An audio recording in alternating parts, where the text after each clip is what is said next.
Olá, pessoal, tudo bem? Sejam bem-vindos à palestra de hoje. Meu nome é Juscelino. Eu vou dar alguns minutinhos aqui para o pessoal ir entrando, tá? Porque aí o Facebook vai avisando todo mundo que a gente está online já. Nesse tempo que a gente espera eles, eu vou falar um pouquinho sobre a palestra de hoje. Hoje nós vamos fazer uma palestra com Hugo Gedeon, e o assunto é superando a ideação suicida. Nós estamos acho que a maioria de vocês sabe, nós estamos no Setembro Amarelo, que é o momento onde a gente fica mais antenado a esse assunto de suicídio, a esse assunto de ideação suicida. Então, pensando nisso, o Centro Espírita Joana d'Arc está com uma programação diferenciada para esse mês de setembro, e hoje a gente vai falar sobre essa situação que tanto tem acontecido com os nossos jovens, principalmente, mas acontece com todas as classes, todas as idades, mas na maioria das vezes a gente vê bastante com jovens. E o Hugo vai explanar um pouquinho sobre essa situação, o que é isto, como conseguir visualizar isso em pessoas, como ajudar, enfim. Ele vai falar um pouquinho mais sobre esse tema, tá? Vamos dar só mais alguns minutinhos, tá bom? Para a gente poder iniciar.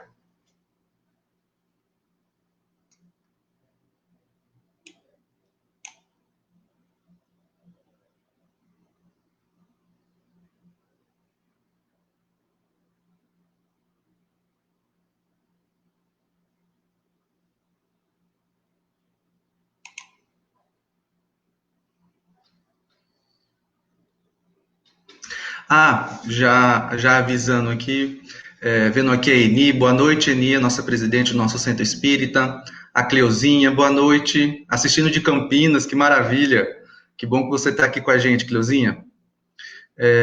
Enfim, já demos alguns minutinhos para o pessoal já entrar, então a gente vai iniciar com a nossa prece, e aí após a nossa prece vai entrar o palestrante de hoje, tudo bem? Então vamos lá. Obrigado, Jesus. Obrigado, Mestre. Obrigado, anjos guardiões, por este momento de hoje, por este momento de sabedoria, por este momento de explanação desse assunto que tanto nos aflige, que tanto aflige nossos amigos, nossos parentes. Que possamos aqui hoje entender um pouco mais sobre isso e assim conseguir compreender e ajudar aqueles que passam por este momento de dificuldade, aqueles que passam por esta situação. Que assim seja. Então é isso, pessoal. Vou chamar aqui agora o nosso palestrante, Hugo Gedeon. Hugo, é com você. Olá.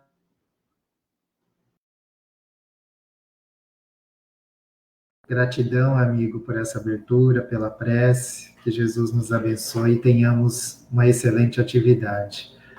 O nosso amigo já me apresentou, né? Eu me chamo Hugo, sou trabalhador da casa, então me sinto muito feliz, muito honrado, muito confortável de estar aqui neste momento virtual, saudando todos os amigos que nos acompanham, que estão aí conectados conosco, né? Que Jesus possa nos abençoar e que possamos vibrar maravilhosamente nessa nossa atividade de hoje.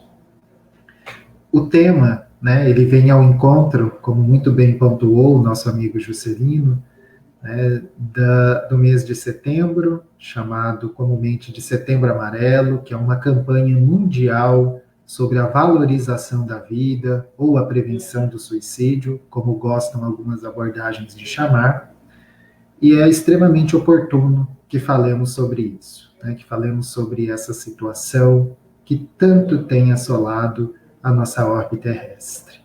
Já era dito, né, previsto, que em tempos de transição planetária nós passaríamos por muitas angústias e, infelizmente, alguns irmãos, né, não conseguem se permanecer fortalecidos e de pé para viver algumas situações. A nossa temática hoje é superando a ideação suicida. Nós vamos tentar tratar um pouquinho de como que a gente pode conseguir, né, avançar quando nós somos tentados e assolados por este momento que acontece, infelizmente, na vida de muitos irmãos, que é a ideação suicida.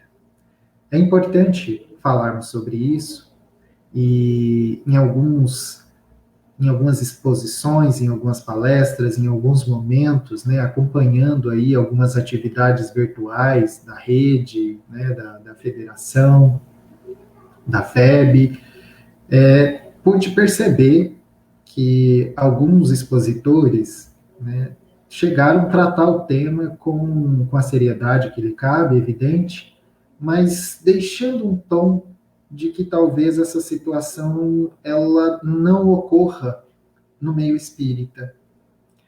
E o que eu posso dizer a todos vocês, meus queridos irmãos, eu sou um profissional da saúde que trabalha com saúde mental e, infelizmente, né, já tive muitas experiências de fazer a entrevista com esse paciente quando ele chega no meu local de trabalho, né, oportuno que a gente preencha ali algumas questões, façamos algumas indagações, e quando a gente aborda a questão religiosa, né, ao perguntar a esse paciente de qual é a sua expressão de fé, se ele possui alguma religião, enfim, né, se ele tem essa questão da sua crença ali, porque isso é também uma estratégia de cuidado, já tive muitos pacientes que disseram ser espíritas, e naquele momento estavam ali, naquele serviço de saúde, infelizmente, com ideias suicidas. Havia dentro de si, né, um desejo de se matar.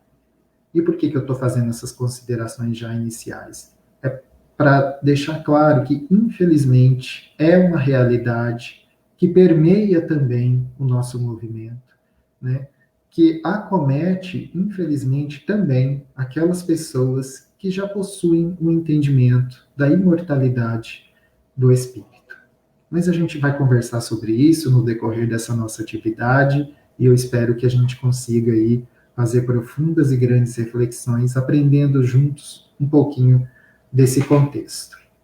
E eu achei, então, interessante, também acompanhando essas atividades que eu acabei de dizer, iniciar essa nossa reunião de hoje, essa nossa exposição, né? Eu sou pesquisador do assunto da ideação suicida, ou seja, eu trabalho com e pesquiso sobre, e me senti confortável em trazer alguns elementos de cunho mais científico, no intuito de nós termos um diálogo educativo, inicialmente, para que a gente possa fazer alguns esclarecimentos e, a partir de então, a gente explorar o tema, né, com a profundidade que a nossa doutrina nos convida.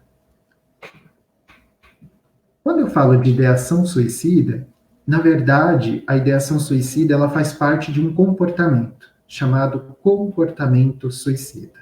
E aí eu já inicio com essa questão, né? O que é, Hugo, esse comportamento suicida? Esse comportamento ele é um fenômeno que contempla 3 esferas: a ideação suicida, a tentativa de suicídio e o suicídio consumado. Ou seja, quando eu falo de comportamento suicida, eu estou falando daquela pessoa que possui as ideias, né, a vontade de se matar, de pôr fim à sua própria vida. Eu estou fazendo menção àquelas pessoas que vão lá e executam a ação, a atitude suicida, e por alguma razão essa pessoa não vai a óbito, então é uma pessoa que realizou uma tentativa de suicídio. E estou dizendo também a respeito daquela pessoa que teve a ideia, que fez a ação, e ela, então, infelizmente, foi a óbito devido a essa ação. E aí a gente está falando do suicídio consumado. Então, percebam que são 3 elementos, né, que contemplam esse comportamento. E esse comportamento suicida, ele é ocasionado por diversas causas. Daí que ele é chamado de evento multicausal. Não existe, meus irmãos, uma única razão, uma única situação que possa levar uma pessoa a pensar no suicídio, né? Ele é chamado de multifatorial porque são muitos os fatores que podem causar, né? Multicausal porque são muitas as causas, multideterminado porque são várias as determinações.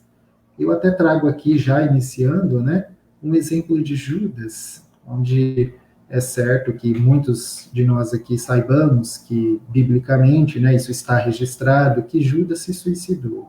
Né? Passado aquele evento onde ele traz Jesus, e depois ele, movido pelo remorso, se dá conta, né, do que vai acontecer com o mestre, e mesmo que não houvesse ali um intento, né, de que o mestre fosse levado ao Calvário, então Judas se dá conta do que aconteceu, e o remorso é o elemento, né, o arrependimento ali sendo a causa que faz com que Judas se suicide.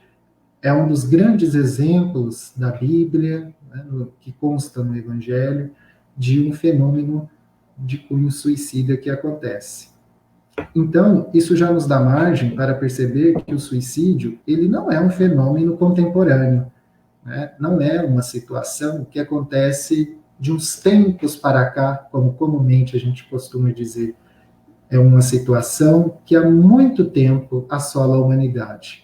E aí, ao longo da história da humanidade, nós vamos ter, né, momentos em que ele vai acontecer com maior quantidade, momentos em que isso, né, vai dar uma certa diminuída, como, por exemplo, na Idade Média, né, onde a igreja condenava explicitamente e punia familiares daqueles que se matavam. Então, havia aí, de certo modo, um fator de proteção coercitivo contra o suicídio, que sim, auxiliava, já que as pessoas muitas das vezes desistiam do ato porque eram, né, embanhadas desse temor, desse terror do que viria a acontecer consigo e das consequências que isso causaria para sua família. Então percebemos que a igreja, por um grande tempo, né, conseguiu, de certo modo, coibir um pouco do evento, mas ele ainda acontecia. E hoje, né, na modernidade, nós estamos vivendo números assustadores deste fenômeno. Eu trago aqui embaixo, mais uma vez, a ideação suicida, tentativa de suicídio e suicídio, os elementos que contemplam aí o comportamento suicida. Eu sempre costumo dizer, e gosto, na verdade, de fazer esse esclarecimento, que a ideação suicida, ela é marcada, ela é caracterizada pelo fato da pessoa querer morrer. E, para morrer, a própria pessoa irá provocar a sua morte. É diferente de uma pessoa que muitas das vezes pode chegar numa casa espírita ou nos procurar individualmente em outra ocasião, em outro local, e dizer para a gente que gostaria de morrer.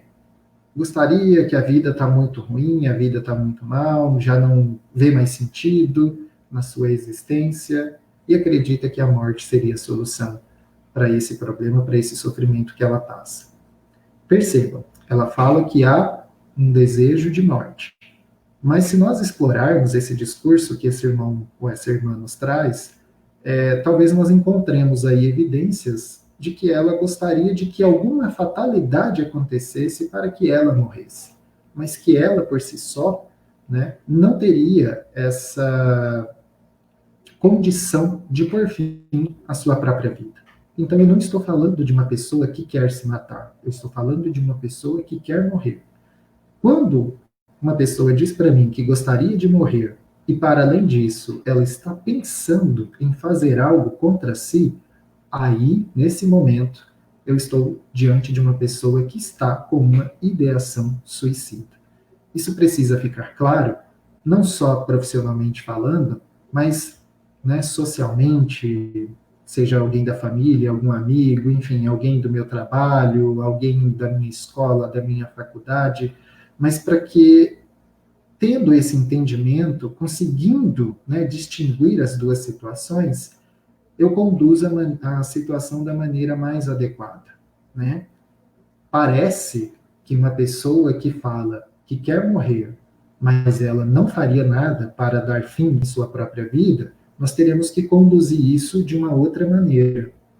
E me parece mais grave, não sei se eu posso assim utilizar essa expressão, né? Porque ambas situações são graves, mas a pessoa que fala que quer morrer e ela, né, teria condições de fazer algo contra si, é uma situação que requer um cuidado mais imediato, bem especial, porque a qualquer momento ela pode executar alguma ação que ponha fim à sua vida.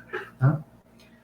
Então, meus irmãos, né, essa é uma realidade, está posto, né, e nós, enquanto trabalhadores de casas espíritas, né, enquanto pessoas que muitas das vezes possamos transmitir uma certa confiança, uma certa credibilidade, somos abordados, né, por pessoas no nosso círculo familiar, no nosso círculo de amigos, como eu já coloquei, nós precisamos ter isso muito claro. E identificar essa ideação suicida, o teor desse discurso que a pessoa traz, e entender. Porque existem pessoas que vão dizer que elas querem se matar, elas querem morrer por pondo fim à sua própria vida, mas elas não sabem como elas vão fazer isso. Percebam que está muito no campo das ideias, né, subjetivas, isso ainda está muito desorganizado na cabeça dela. Entretanto, existem pessoas que vão nos abordar, vão chegar num acolhimento fraterno e vão nos dizer que estão pensando em se matar e já tem um plano para isso. Já escolheram um mecanismo, já escolheram um local, já escolheram, né, uma data específica. É muito comum pessoas, né, com comportamento suicida, ao fazerem o planejamento do ato, escolherem datas comemorativas. Os estudos mostram isso, a experiência, né?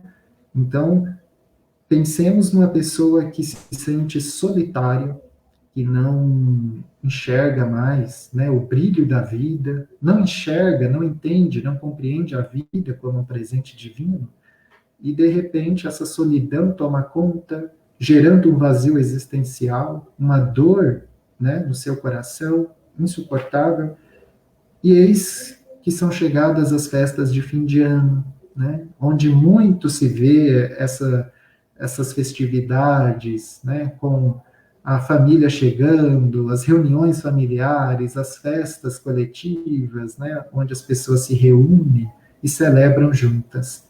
Isso pode gerar nessa pessoa que se sente sozinha uma tristeza profunda, o que vai fortalecer esse desejo de se matar.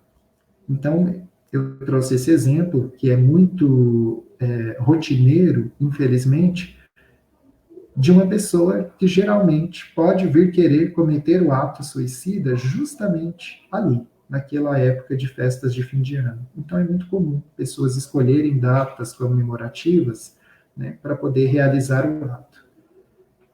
E é nesse entendimento que a gente parte aqui, né, da nossa exposição, para que a gente possa entender um pouquinho mais essa situação. E aí, observando tudo isso, né, eu trago aqui um pouquinho mais dessa explanação do que é a ideação, daqueles 3 elementos que eu acabei de expor. O nosso assunto aqui hoje é como superar a ideação suicida, ou seja, quando eu ainda estou no campo das ideias, o que eu posso fazer, né? Mas eu preciso entender efetivamente o que é essa ideação suicida. É um evento abstrato do campo das ideias, que são pensamentos, planos, desejos de por fim à própria vida, de se matar. A ideação, ela pode ser dividida em ideação suicida passiva, aquele momento em que só há a presença da vontade de se matar, entretanto sem planos para tal, que foi o que eu acabei de dizer, né? A pessoa, ela está pensando, ela está cogitando se auto-exterminar. Mas ela não sabe como ela vai fazer isso, ela ainda não elaborou data, local, se vão ter pessoas presentes, se não vão ter. Então, nesse momento, ela está com a ideação suicida passiva. E nós temos a ideação suicida ativa, né? Quando, além do desejo, a pessoa já elaborou um plano de pôr em prática, né,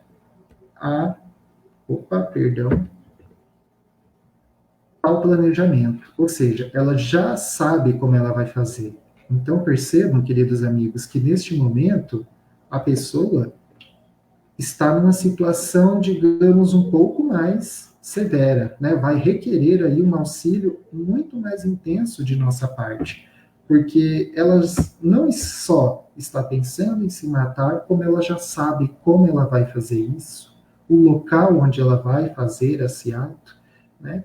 E a data. Então já há um planejamento, já há um processo de execução da ação, tá? Ao realizar o ato, se ela, né, não consegue ir a óbito, eu já disse isso também, ela realizou uma tentativa de suicídio. Ou ela foi socorrida com vida, levada para um hospital, né, para algum pronto atendimento, ou o mecanismo que ela utilizou falhou, mas ela chegou a fazer alguma coisa. Se, infelizmente, ao realizar o ato planejado, né, ela evolui para óbito, aí nós então temos o suicida, a pessoa, né, que matou o seu corpo.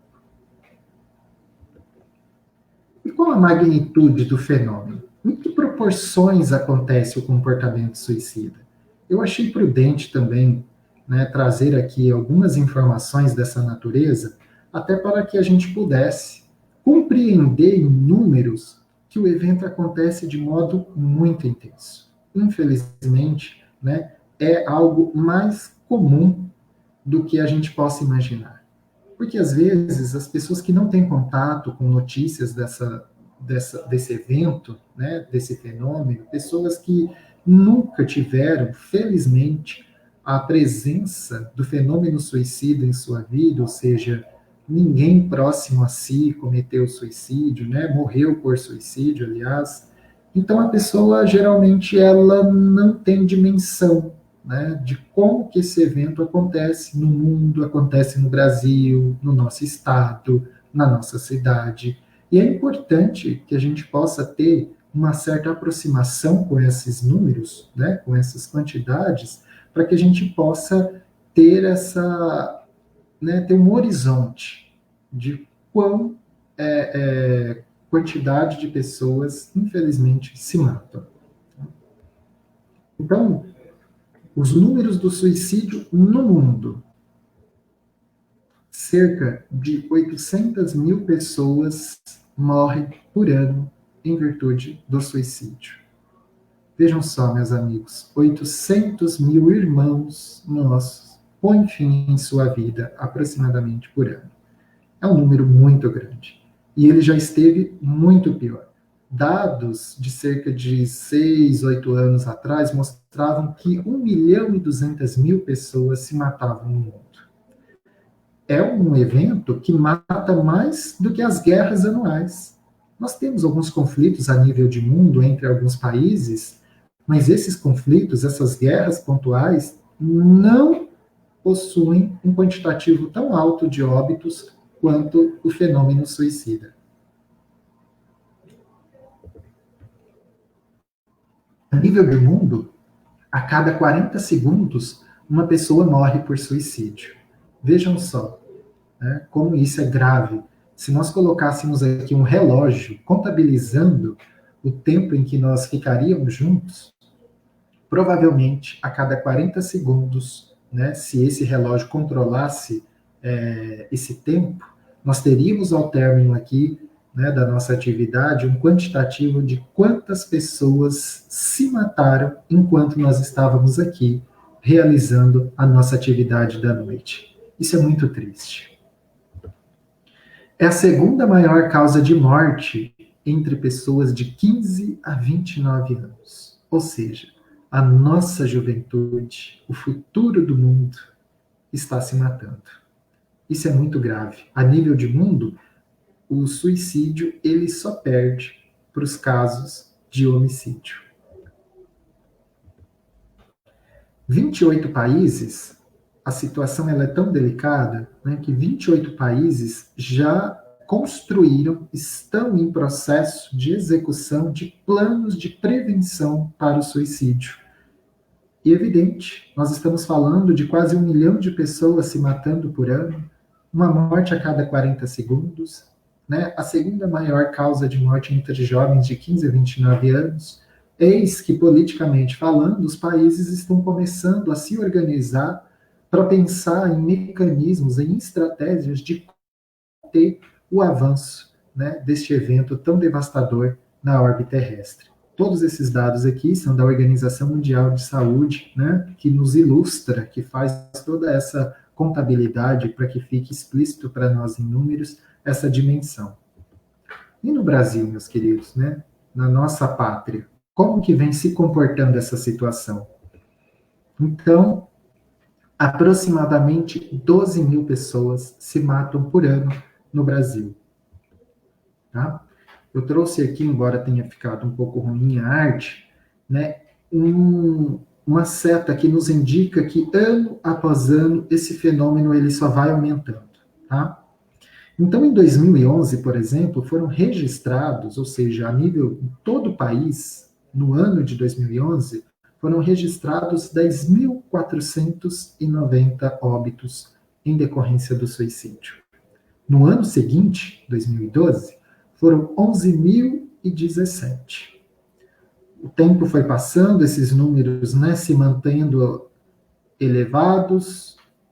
Em 2016, nós tivemos 11.433. E no último ano, né, que o DataSUS, que é o órgão que faz os registros desses dados, fez essa contabilidade, que foi 2017, nós tivemos 12.495 mortes por suicídio. Então percebam, né, que essa seta ela só aumenta, significando que, infelizmente, né, as pessoas estão as pessoas estão, né, se matando, morrendo por suicídio em números cada vez maiores. É a terceira maior causa de morte entre jovens de 15 a 29 anos, isso no Brasil. Né? Na lâmina anterior eu havia apresentado a nível de mundo. Aqui no Brasil ela é a terceira maior causa de morte, perdendo então para homicídios e acidentes de trânsito. E aqui no Brasil, a cada 45 minutos, uma pessoa morre por suicídio. Ou seja, enquanto nós estamos aqui reunidos, né, já que comumente a nossa atividade tem duração de 1 hora, infelizmente, um irmão no Brasil pôs fim à sua própria vida. Tá? Como nós somos, né, nós temos por prática realizarmos as atividades de acolhimento fraterno, enfim, e tantos outros acolhimentos dentro das casas espíritas, é importante, e eu acabei de mostrar em números, né, para todos vocês como que o fenômeno ele vem acontecendo, é importante que nós, trabalhadores, que nós, né, cristãos que somos, que queremos nos colocar à disposição para auxiliar pessoas que possam talvez chegar até nós, né, trazendo essa situação problemática, é importante que nós tenhamos a condição de entender, né, e de eliminar alguns mitos sobre o suicídio de nossas vidas, para que a gente possa, então, fazer um auxílio, né, com base em verdades, né, e não fazer conduções equivocadas em detrimento de concepções errôneas que nós temos do evento. E aí eu trouxe alguns aqui, só para que a gente possa, né, clarear o que são esses mitos e verdades a respeito do suicídio. Um mito: a pessoa que tem intenção de tirar a sua própria vida não avisa. Tem muita gente que acredita nisso. Mas quem quer se matar não vai ficar falando que vai se matar. Isso é um mito, tá? Porque, em geral, os suicídios, eles são premeditados e as pessoas dão sinais de suas intenções. Geralmente a pessoa ela vai mudando o comportamento, ela vai se mostrando um pouco mais entristecida, né? Ela vai deixando de fazer algumas coisas que talvez antes eram prazerosas e agora não são mais. Ela vai falando, né? Vai dizendo ali alguma outra discurso, alguma outra narrativa, onde ela deixa claro que ela não está bem. E, infelizmente, a gente negligencia isso. A gente não percebe essa mudança de comportamento, essas palavras, essas narrativas. Então, isso passa, né? E a pessoa depois, ela vai lá e tenta contra a sua própria vida. E aí a gente vai descobrir que, na verdade, ela já vinha premeditando aquilo há algum tempo, né? Nos faltou um pouquinho mais de atenção a respeito daquilo que ela estava dizendo. Então, se porventura, meus queridos, né, nós tivermos alguma abordagem dentro das casas espíritas, nas nossas atividades, enfim, na nossa vida de modo geral, né, em que alguém ela trazia um comportamento, né, diferente daquele que é o habitual, a gente tem que dar uma atenção devida para isso. O suicídio não pode ser prevenido. Tem gente que acha que isso é uma verdade, tá? é um mito. Reconhecer os sinais de alerta e oferecer apoio ajudam a prevenir o suicídio.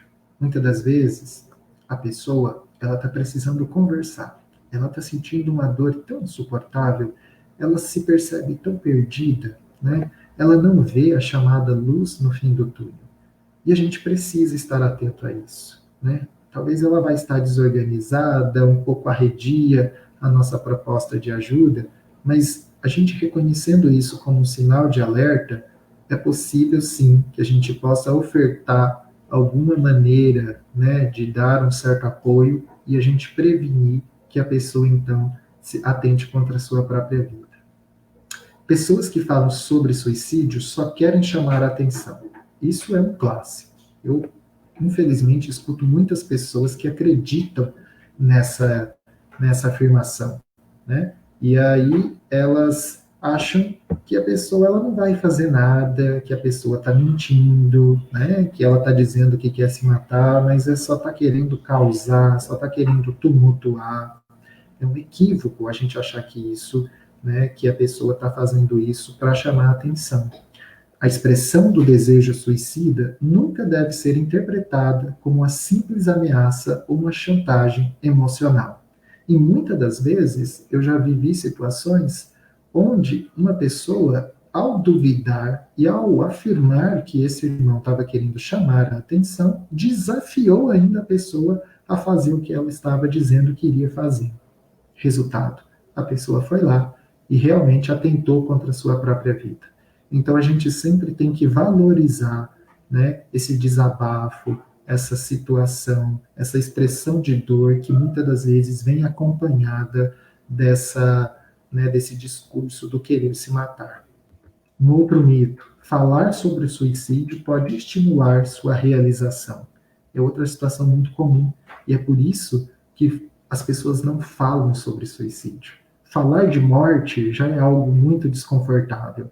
Falar da morte autoprovocada é algo que causa mais ainda desconforto nas pessoas. E aí entramos nesse mito, porque tem gente que acredita que se eu conversar com uma pessoa que está sofrendo sobre suicídio, se eu perguntar para ela se ela está pensando em se matar, se aquilo que ela está me dizendo é um discurso suicida, eu vou estar fortalecendo, eu estarei estimulando, incentivando ela a fazer o ato. Isso é um mito. Tá?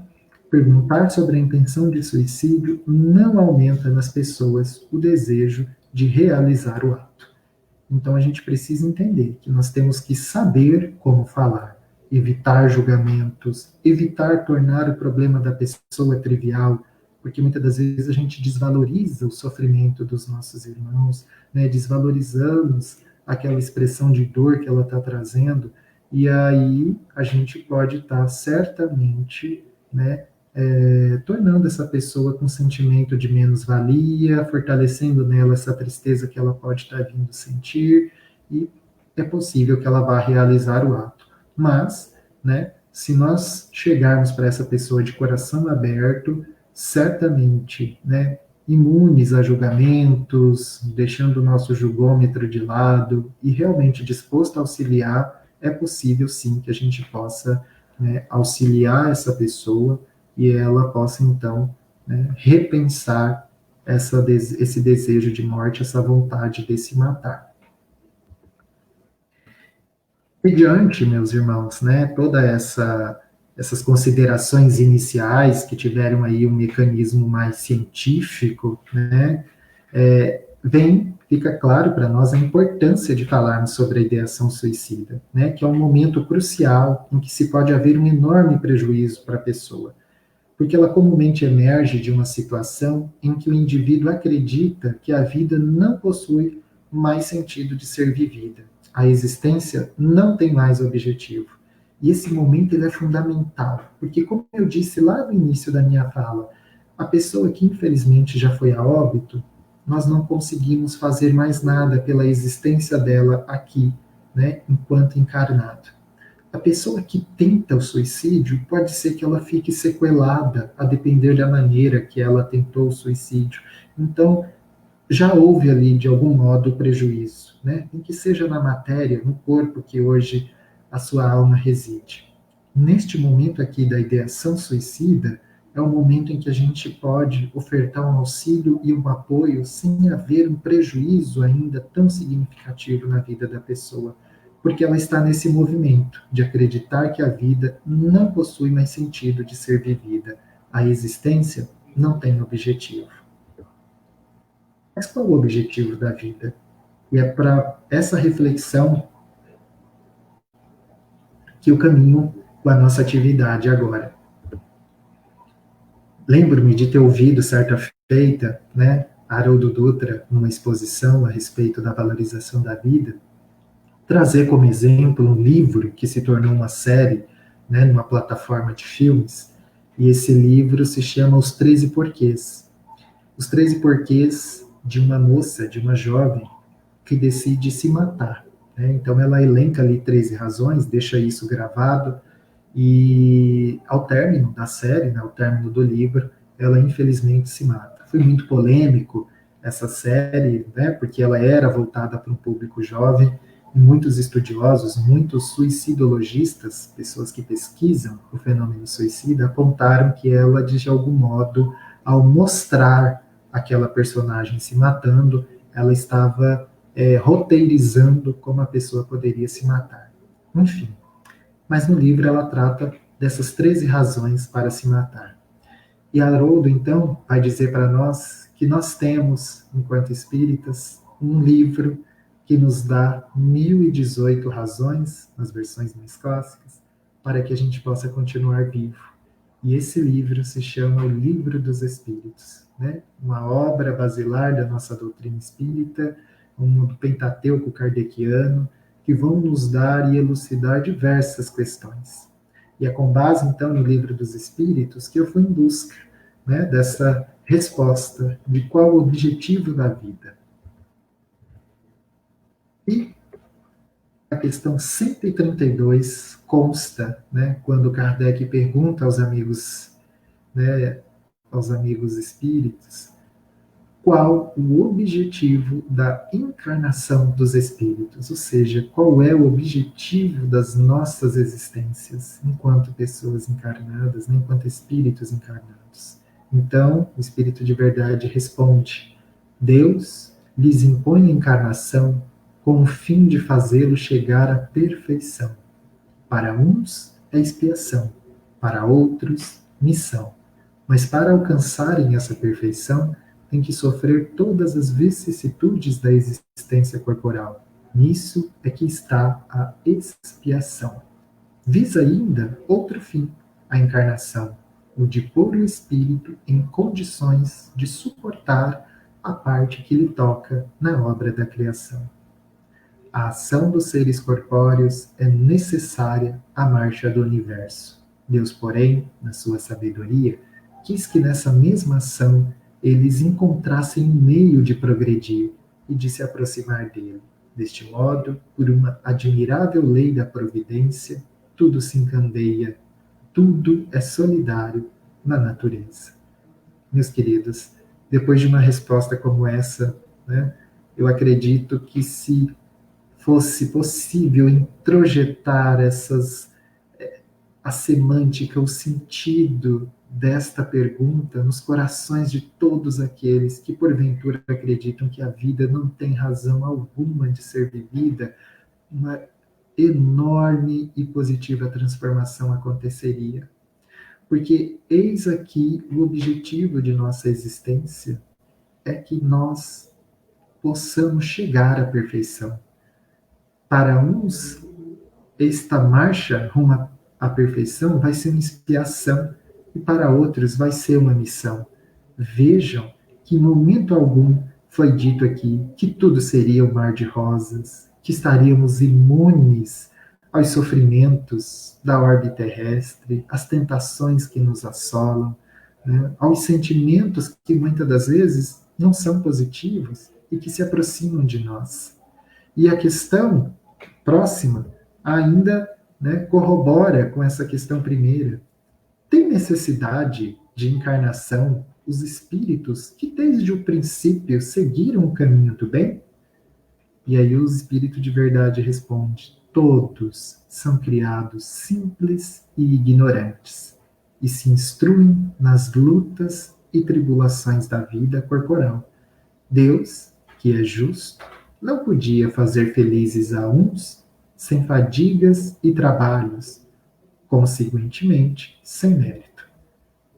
E aí o item A. Mas então, de que serve aos espíritos terem seguido o caminho do bem, se isso não os isenta dos sofrimentos da vida corporal? Chegam mais depressa ao fim. Demais, as aflições da vida são muitas vezes a consequência da imperfeição do espírito. Quanto menos imperfeições, tanto menos tormentos. Aquele que não é invejoso, nem ciumento, nem avarento, nem ambicioso, não sofrerá as torturas que se originam desses defeitos.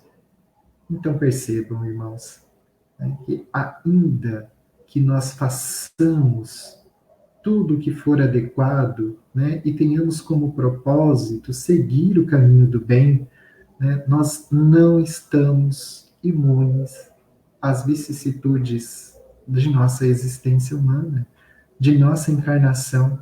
Passaremos também, né, pelos tormentos, pelas angústias, pelas fadigas da nossa encarnação neste momento.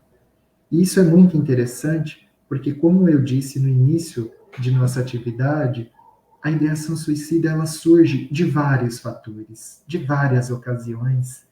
Existem pessoas que querem, né, se matar porque o casamento está frágil, está sofrível, o companheiro, a companheira já não é mais a mesma pessoa, talvez tenha até descoberto uma situação de infidelidade, ou vive uma família, né, um seio familiar de violência, de profunda tristeza, são assolados pelo tormento das drogas ilícitas, das lícitas, mas que trazem sofrimentos tão profundos, né, possuem um vazio profundo dentro de si, porque não são felizes no seu trabalho, porque não são, né, realizados com os caminhos profissionais que escolheram, talvez se sentem sozinhos, não possuem amigos, né, se julgam sozinhos, porque sabemos que o Mestre sempre está ao nosso lado, nunca estamos só.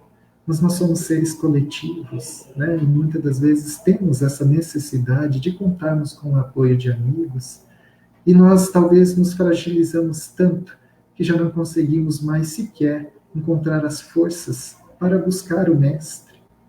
Ele nunca nos abandona, mas vejam quão é importante que nós também o procuremos, e aí a gente vai deixando os nossos compromissos de fé, de crença, e já não conseguimos muitas das vezes sequer fazer uma prece ao acordar, ao ir dormir, ir num centro espírita ou qualquer que seja a religião que você siga. Sabemos da importância da fé em nossas vidas. E aí, é claro, o sofrimento ele só vai se intensificando, ele só vai se cronificando, ou seja, vai ficando cada vez mais permanente e dolorido. E é o caminho, é o momento em que muitas das vezes nós seremos tentados a pôr um fim a esse sofrimento e vamos encontrar ou acreditar que colocar fim ao corpo, o sofrimento será cessado também.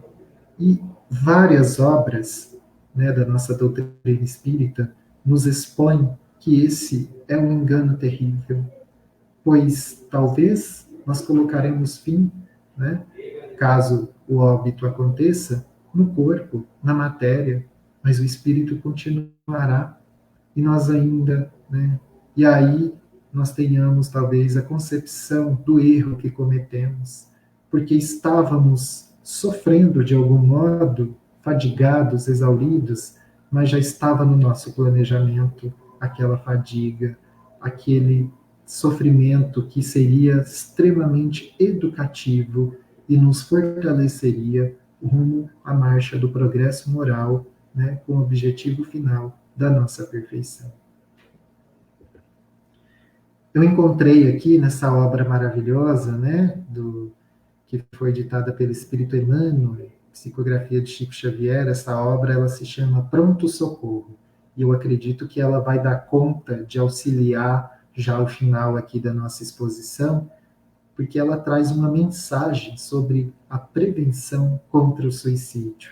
Nós espíritas, nós cristãos, né, que temos o mestre como guia e modelo espiritual. Chico aqui, como eu disse, né, psicografando Emmanuel, vai nos ditar algumas propostas para que a gente possa então superar, né, essas ideias que porventura possam assolar e emergir dentro de nossas vidas. Eu gostaria de convidá-los, uma mensagem breve para que nós possamos ler juntos e refletirmos algumas ideias aqui de como que nós podemos superar essa ideação suicida. E Emmanuel vai dizer o seguinte: quando a ideia de suicídio, porventura, te assome a cabeça, reflete, antes de tudo, na infinita bondade de Deus, que te instalou na residência planetária solidamente estruturada a fim de sustentar-te, né, as seguranças no espaço cósmico. Em seguida, ora, pedindo socorro aos mensageiros da providência divina, medita no amor e na necessidade daqueles corações que te usufruem a convivência, ainda que não lhes conheças de todos o afeto que te consagram, e embora a impossibilidade em que te reconheces para medir quanto vales para cada um deles, é razoável, ponderes quantas lesões de ordem mental lhes causarias com a violência praticada contra ti mesmo. Se a ideia perniciosa continua a torturar-te, mesmo que te sintas doente, refugia-te no trabalho possível em que te mostres útil aos que te cercam. Visita um hospital onde consigas avaliar as vantagens de que dispões, em confronto com um grande número de companheiros portadores de moléstias irreversíveis. Vai pessoalmente ao encontro de algum instituto beneficente, a que se recolhem irmãos necessitados de apoio total, para os quais alguns momentos de diálogo amigo se transformam em preciosa medicação. Lembra-te de alguém que saibas em penúria e busca avistar-te com esse alguém, procurando aliviar-lhe a carga da aflição. Comparece espontaneamente aos contatos com amigos, reeducandos, que se encontram internados em presídios do teu conhecimento, de maneira a prestar-te a esse ou aquele algum pequenino favor. Não desprezes a leitura de uma página esclarecedora, capaz de renovar-te os pensamentos. Entrega-te ao serviço do bem, ao próximo, qualquer que ele seja, e faz empenho em esquecer-te, porque a voluntária destruição de tuas possibilidades físicas não só representa um ato de desconsideração para com as bênçãos que te enriquecem a vida, como também será o teu recolhimento compulsório à intimidade de ti mesmo, no qual, por tempo indefinível, permanecerás no envolvimento das tuas próprias perturbações.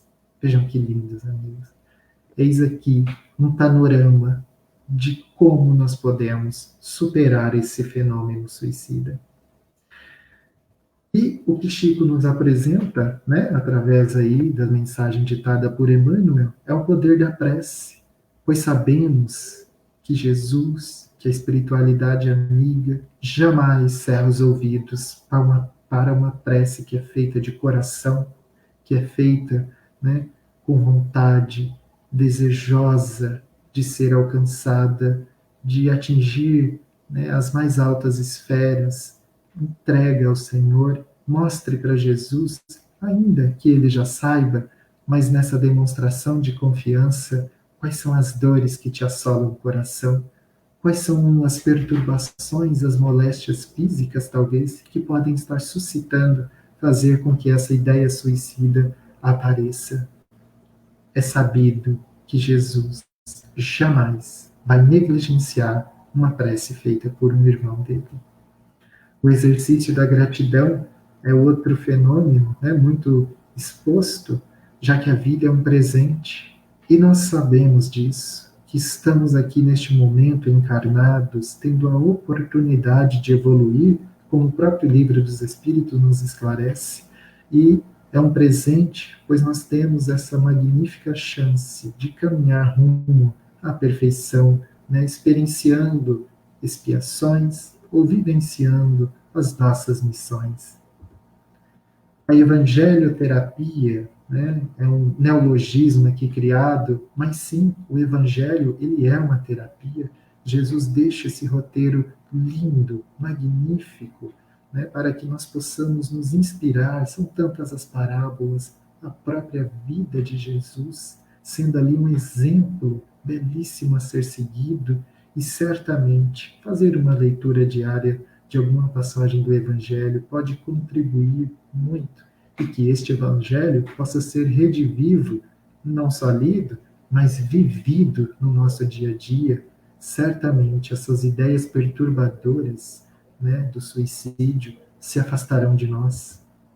A prática da caridade, essa é uma frase muito dita por Divaldo Franco, né, que muitas das vezes o que nós precisamos é sermos mais solidários para que sejamos menos solitários. A mensagem que acabamos de ler de Chico nos deixa isso muito claro quando Emmanuel sugere para que nós visitemos um hospital por acreditar talvez que a nossa vida não tem valor, e ali, naquela instituição hospitalar, nós vamos encontrar tantas pessoas brigando, resistindo bravamente para se manter vivo, ou visitar um presídio, uma instituição beneficente, onde eu possa estar colaborando com as pessoas que ali estiverem, de algum modo.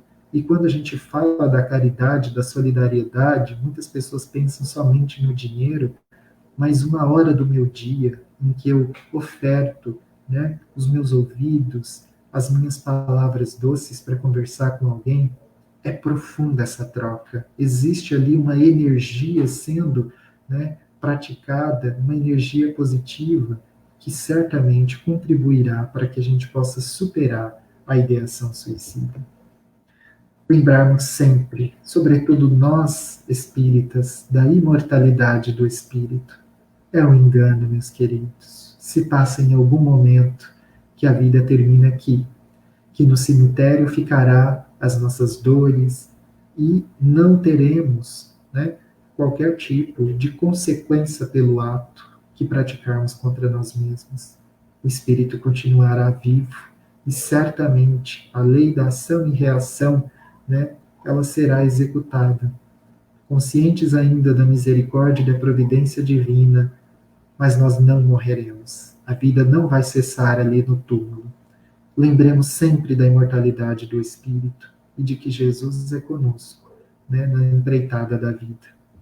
E não posso deixar de falar sobre a ajuda no campo da saúde terrena, até coloca aqui uma expressão que comumente é utilizada dentro da saúde mental, principalmente, chamada psicofobia, que é o medo que algumas pessoas têm de procurar uma ajuda, seja com psiquiatra, com psicólogo, com enfermeiro da saúde mental, enfim, com pessoas que trabalham exatamente para colaborar com o processo, né, de cuidado e de reintegração, de organização daqueles que, porventura, estão com seus estados emocionais, sentimentais, psicológicos abalados e desalinhados. Eis aqui, irmãos, algumas, né, dos elementos que podem servir de exemplo e de recursos para que a gente possa superar a ideação suicida. Caminhando já para o término de nossa atividade, eu deixo aqui essa mensagem, né, que Paulo fez aos Coríntios, que consta lá no livro, né, de 2 Coríntios, capítulo 4, versículo de 8 e 9, que é uma mensagem para que possamos nos manter firmes, ainda que tudo ao nosso redor seja um concreto, impossível de ser resistido, né, num movimento de sofrimento, como a imagem aqui nos coloca, mas que nós possamos florescer. E Paulo diz o seguinte: em tudo somos atribulados, mas não angustiados, perplexos, mas não desanimados, perseguidos, mas não desamparados, abatidos, mas não destruídos. E aí, Nós temos o Centro de Valorização da Vida, que nos traz 4 passos para ajudar uma pessoa que, porventura, possa estar pensando em se matar. E isso já estou falando num cuidado prático, né? Quando alguém trouxer para nós aí esse discurso de que quer pôr fim à sua própria vida. Converse com essa pessoa, acompanhe, né? Busque uma ajuda profissional e, principalmente, auxilie protegendo a vida dessa pessoa, protegendo, né, a sua desordem espiritual, buscando uma ajuda profissional para que essa saúde mental possa, de algum modo, receber um cuidado. Esse Salmo 23, ele é belíssimo por si só. E eu encontrei esse vídeo e eu gostaria de que nós pudéssemos fazer uma reflexão sobre ele.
Linda mensagem, né, meus irmãos?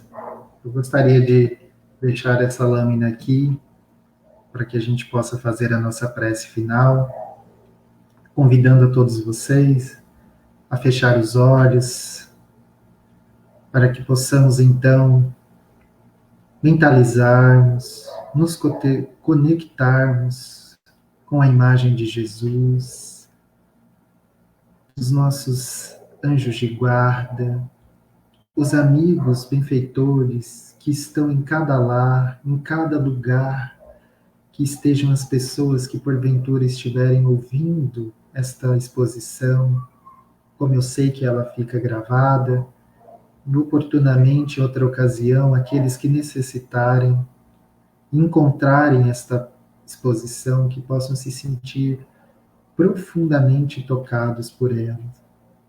Peço em especial que pensemos na Virgem Santíssima, em Maria de Nazaré, que sabemos que no plano espiritual tem a missão linda de resgate daqueles que puseram fim em suas próprias vidas. Amigo Jesus, Senhor, personificação do amor presente em nossas vidas, que as nossas vibrações possam alcançar todos os irmãos da face da terra que neste exato momento pensam em pôr fim em suas vidas. Faça-se presente, Mestre Jesus, aliviando-lhes as dores, os sofrimentos, as perturbações, dando-lhes entendimento que talvez a falta de recursos materiais, os episódios de falta de condições financeiras, as desilusões amorosas, as doenças do corpo, não são questões, Jesus, que vão fazer com que eles percam o foco na existência das suas encarnações. Que possamos todos nós, Jesus, jamais esquecermos que temos aqui um presente maravilhoso que são nossas vidas, um presente divino que é a oportunidade de caminharmos rumo ao nosso progresso moral. Nos dê, Jesus, as condições necessárias para que possamos sempre buscarmos a Ti nesses momentos tão diversos que podem suscitar a ideação suicida e que tenhamos condições de auxiliar aqueles que, porventura, possam nos procurar em momentos como este. Nos instrumentalize, nos dê os recursos necessários, que tenhamos sempre a alegria de estar vivos. Que assim seja, Mestre. Meus queridos irmãos, eu agradeço a companhia de todos vocês e que tenhamos todos uma ótima semana. Obrigado, Hugo, pelas palavras. Muito obrigado pela explanação hoje, por essas reflexões que foram bem interessantes da gente pensar. Principalmente, eu gostei muito naquela parte dos mitos e das verdades. Foi muito interessante a gente poder tirar essa máscara que a gente acaba acreditando. E assim, pessoal, a gente chega ao final da nossa reunião de hoje, nossa palestra de hoje, agradecendo a todos que estiveram aqui conosco e pedindo que estejam amanhã conosco, às 7h30, em mais uma palestra do Centro Espírita. Tá bom? Um abraço, gente. Obrigadão, Hugo. Tchau, tchau, pessoal. Boa noite. Tchau, tchau.